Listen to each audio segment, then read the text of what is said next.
Hello everyone and welcome to this presentation video. My name is Priya Christie from Bromley High School in the United Kingdom. As an English teacher, I see the study of English as being perfectly placed to put students in touch with worlds they do not inhabit in order to raise their awareness and indeed their consciousness about issues that affect the world around them. And that is exactly where the inspiration for my project comes from. Bromley High is a school that seeks to provide ample opportunities for girls to use their voices to become agents of change. We encourage our students to be intellectually curious, as well as courageous enough to promote social justice and empowerment for all. From looking at sustainability in fast fashion, to delving into subaltern cultures, to engaging with refugee literature, students in Bromley High are empowered to develop intellectual empathy and cultural capital to become effective and reflective global citizens. We live, teach, and operate in a world where we all understand and acknowledge that diversity of some kind is good, and that some connection with it is meaningful, if not necessary. However, within this admirable inclination lies the insidious problem of tokenism, where proximity to diversity becomes the stand-in for the thing itself. For the 22 Year 7 students who participated in this action research project, the walls that separated them from the world of refugee literature dissolved as they allowed themselves to engage deeply and meaningfully with the experiences of a young refugee boy named Enaiatollah in Fabio Geda's novel In the Sea There Are Crocodiles. Due to the fact that the text is based on a true story, the students became alert and sensitive to the fact that any learning they did would contribute directly to the formation of future society, where they would use their newly embodied cultural capital to fuel their roles as agents of social justice.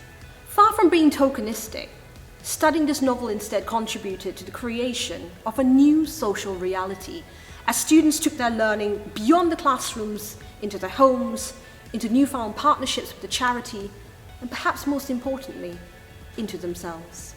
The project specifically looks at Pierre Bourdieu's concept of cultivating embodied cultural capital, which extends students' knowledge beyond the academic environment of the classroom into their wider experiences. This in turn develops students' intellectual empathy, which enables them to accurately understand the viewpoints of another individual and be able to reconstruct another individual's psychological state intellectually instead of just mirroring it emotionally. The question sorts thinking routine launched the study of the text by providing a framework for students to access more abstract and philosophical ideas. Students worked together to identify what they considered to be the most genuine and generative ideas, which we then returned to in the course of our study.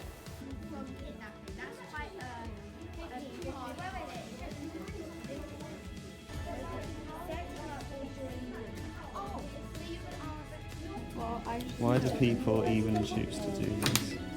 What do we mean by do this? Like, choose to stop education.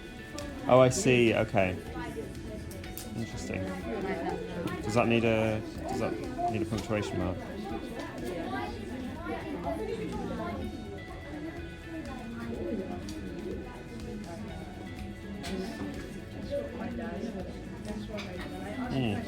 What do you think the answer to that might be?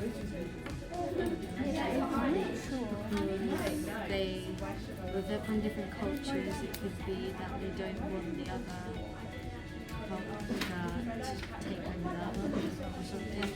Like the Taliban the Taliban have stopped the Hazaras education because they don't want them to overpower them. So like protecting their power and their sort of native culture. Interesting. Nice. Peeling the Fruit focused on the more forensic appreciation of a piece of text and the language used to create it. This provided a nice counterbalance to the question sorts routine, as it provided students with concrete entry points into the text. The teaching of literature to younger students often falls into the trap of emotionality. For example, a question like, how does the writer make this passage dramatic, will often lead to students writing about how they feel upset or shocked. There's nothing wrong with such an approach, but it is limited. The following findings show what tremendous potential there is when the embodiment of cultural capital and the ethos of intellectual empathy become the cornerstones by which English is taught. Far from just having an emotional response, these young students became the very definition of active readers of literature. In the next few minutes, you will be taken through some of the main findings of the project and get to enjoy some original student work which exemplifies these findings. That was why the journey from the bus station in Ifshahan was our destination. Destination and destiny are very similar, aren't they? Seem to me longer and more dangerous, I swear, than all getting down on and off of trains and buses in the middle of nowhere that had gone before.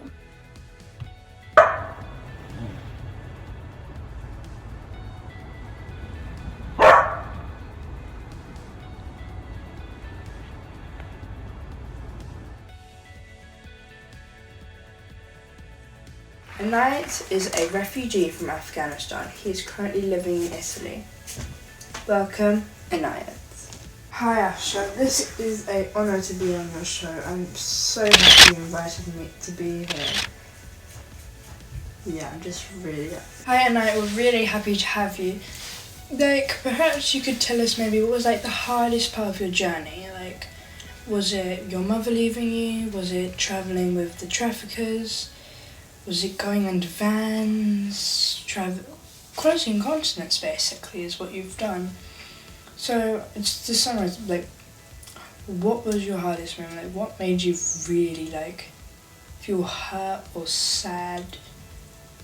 Which moment? I'm just wondering. I think the hardest moment was when my mother left me. I was around 10.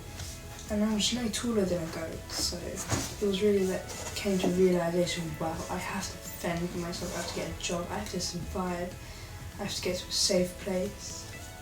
I felt yeah.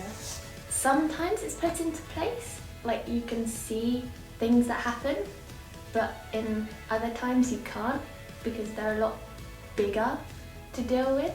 I think they can be solved, but it's going to take a lot of work, and this generation, sometimes it's not easy considering politics and all that is at the minute being put above certain things in the world that maybe in a couple 100 years time may affect the world a lot more than simple politics.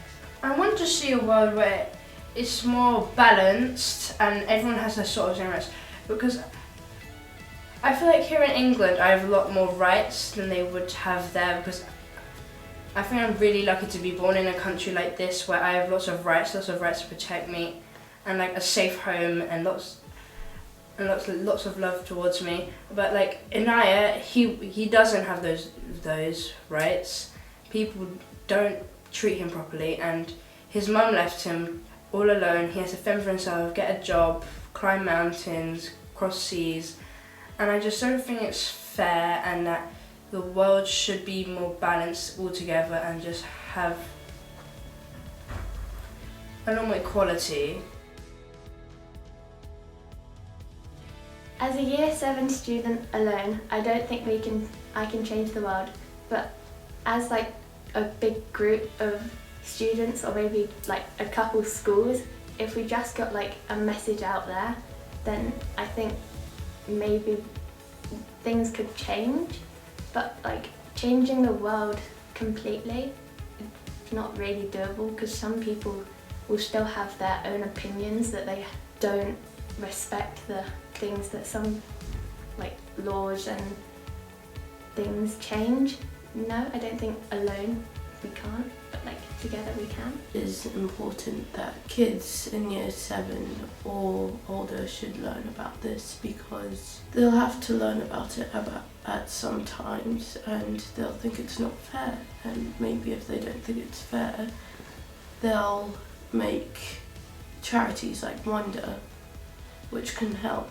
Sometimes it can't help because they'll think of it as ruling over, but at some point we're all going to help at once, and it will make a difference. I'd like to add that I think it's important for us to learn about this, because lots of children sometimes say that they don't like school and they may find it boring stuff, but reading stuff about what's currently happening and with other children, it makes us appreciate more about what we're able to have. It soon became clear as we progressed through the module that an outward trajectory was developing, where the students, as well as myself, were moving beyond a private, personal understanding of the narrative to consider intersections of meaning in the socio-political sphere.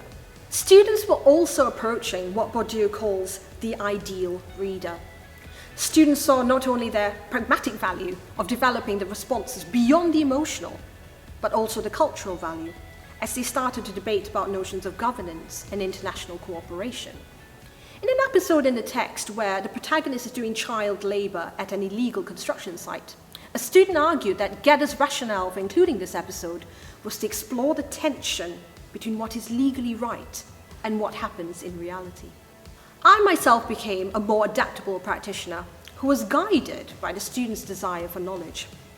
For example, the concept of a child's rights came up organically in the course of teaching. So I introduced the students to the UN Conventions of the Rights of the Child. Upon receiving this document, students wanted to identify the rights of the protagonist that had been violated, as well as the rights he was not even aware he had. Indeed, one of the biggest successes to come out of this project is the extent to which it enabled me to marry together two aspects of English teaching, which are often too disconnected or even actively contradictory. The soft dimension, which focuses on subjective or imaginative responses, and the hard dimension, which requires a bit more conformity to fairly rigid requirements concerning analytical writing skills.